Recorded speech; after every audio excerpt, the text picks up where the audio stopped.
Ezekiel പ്രവാചകന്റെ പുസ്തകത്തിൽ നിന്നുള്ള വായന 26-ാം അധ്യായം 1 മുതൽ 21 വരെയുള്ള തിരുവചനങ്ങൾ.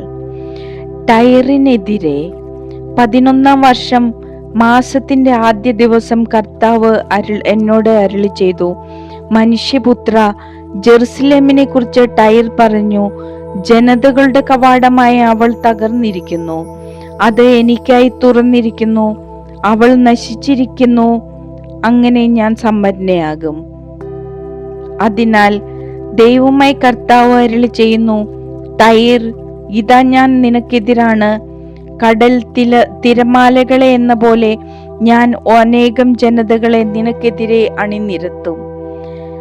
അവർ ടൈറിന്റെ കോട്ടകൾ ഇടിച്ചു നിരത്തി ഗോപുരങ്ങൾ തകർക്കും. മണ്ണെല്ലാം വടിച്ചുകോരി ഞാൻ അവളെ വെറും പാറ പോലെയാക്കും. സമുദ്രമധ്യത്തിൽ വല വിരിച്ചുണക്കാനുള്ള സ്ഥലമായി അവൾ പരിണമിക്കും. ദൈവമായ കർത്താവ് അരുളി ചെയ്യുന്നു, ഞാനാണ് ഇത് പറയുന്നത്. അവൾ ജനതകൾക്കൊരു കവർച്ച വസ്തുവായി തീരും. സമതലത്തിലുള്ള അവളുടെ പുത്രിമാർ വാളിന് ഇരയാകും. ഞാനാണ് കർത്താവ് എന്ന് അപ്പോൾ അവർ അറിയും. ദൈവമായ കർത്താവ് അരുളി ചെയ്യുന്നു, ഞാൻ വടക്കു നിന്ന് ബാബിലോണിലെ രാജാവും രാജാധിരാജനുമായ നബൂഖദ്നേസറിനെതിരെ കുതിരകളോടും രഥങ്ങളോടും കുതിരപ്പടയാളികളോടും സൈന്യവ്യൂഹങ്ങളോടും കൂടെ ടൈറിനെതിരെ കൊണ്ടുവരും. സമതലത്തിലുള്ള നിന്റെ പുത്രിമാരെ അവൻ വാളിനിരയാക്കുകയും നിനക്കെതിരെ ഉപരോധ സങ്കേതം ഉയർത്തി പരിചകൾ കൊണ്ട് മറയുണ്ടാക്കുകയും ചെയ്യും. നിന്റെ മതിലുകൾ അവൻ യന്ത്രമുട്ടികൾ കൊണ്ട് ഇടിച്ച് തകർക്കും, കോടാലി കൊണ്ട് ഗോപുരങ്ങൾ തകർക്കും.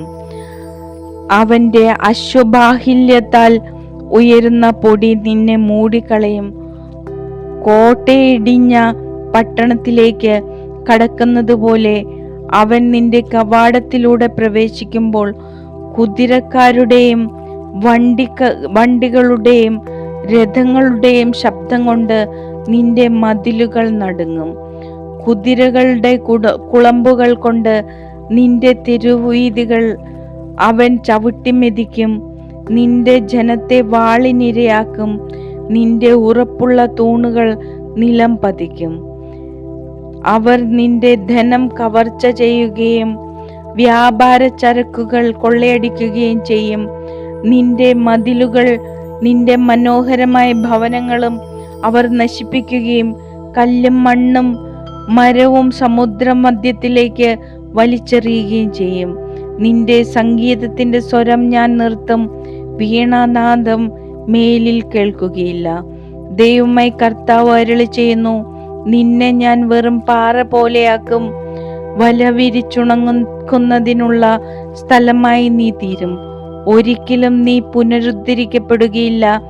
കർത്താവായി ഞാനാണ് ഇത് പറയുന്നത്. ദൈവമായ കർത്താവ് ടൈറിനോട് അരുളി ചെയ്യുന്നു, നിന്റെ മധ്യത്തിൽ സംഹാരം നടക്കുമ്പോൾ, മുറിവേറ്റവർ ഞരങ്ങുമ്പോൾ, നിന്റെ പതനത്തിന്റെ ശബ്ദത്താൽ ദ്വീപുകൾ നടുങ്ങുകയില്ലേ?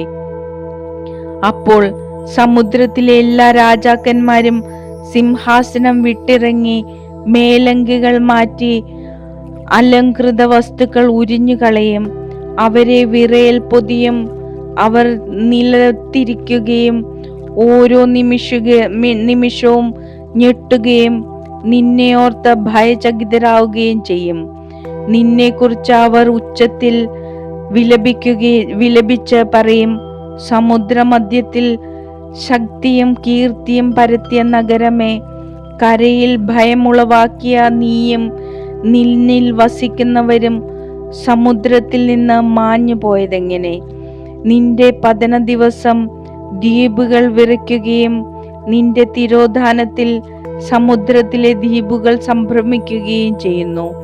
ദൈവമായ കർത്താവ് അരുളി ചെയ്യുന്നു, നിർജ്ജന നഗരം പോലെ നിന്നെ ഞാൻ ശൂന്യമാക്കുമ്പോൾ, ആഴിയെ നിന്റെ മേൽ ഒഴുക്കി വെള്ളം കൊണ്ട് നിന്നെ മൂടുമ്പോൾ, പാതാളത്തിൽ പതിക്കുന്ന പുരാതന ജനങ്ങളോടൊപ്പം നിന്നെ ഞാൻ തള്ളിയിടും. നിന്നിൽ ആരും വസിക്കാതിരിക്കാനും ജീവനുള്ളവരുടെ നാട്ടിൽ നിനക്ക് സ്ഥലം ലഭിക്കാതിരിക്കാനുമായി പാതാളത്തിൽ താഴ്ന്നവരുടെ കൂടെ പുരാതനാവശിഷ്ടങ്ങൾക്കിടയിൽ അധോലോകത്തിൽ നിന്നെ ഞാൻ പാർപ്പിക്കും. ദൈവമായി കർത്താവ് അരുളി ചെയ്യുന്നു, നീതിജനകമായ അവസാനം ഞാൻ നിന്നോട് വരുത്തും. നീ എന്നേക്കുമായി ഇല്ലാതാകും. നിന്നെ അന്വേഷിക്കുന്നവർ ഒരിക്കലും കണ്ടെത്തുകയില്ല.